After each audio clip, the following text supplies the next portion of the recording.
and so today is vegan mayonnaise. Most vegan mayonnaise that you find, it's like just a few ingredients, but I find it kind of helps to have more ingredients to round out the flavors and the texture. So this recipe has about 11 ingredients.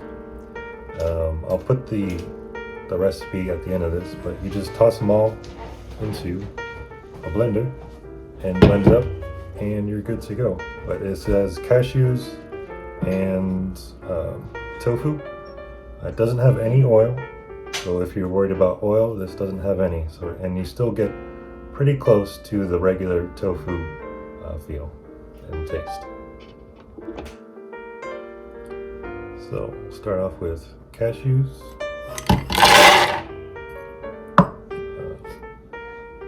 onion powder, salt,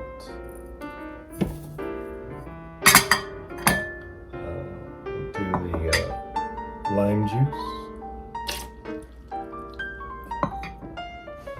apple cider vinegar, lemon juice. This is kalanomic. It's black salt, black Himalayan salt, and that gives you the eggy flavor. So this ingredient is pretty important.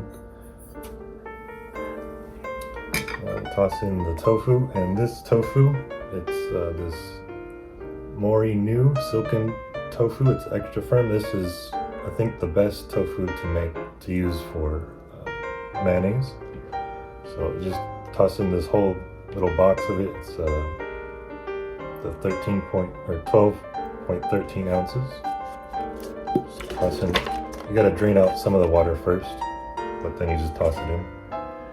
And then we'll put in some maple syrup and some Dijon mustard, and that's all the ingredients. Oh, and a little bit of water. Toss in some water, and then that's all the ingredients, all 11 of them.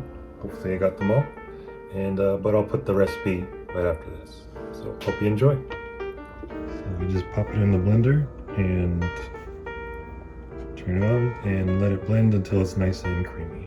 So this makes a good amount. If you don't have a high-powered blender, it's good to soak your cashews either overnight or for about 20 minutes in boiling water. This will firm up a little bit better in the refrigerator, and you'll get a good mayonnaise consistency. So there you go, it makes about that much.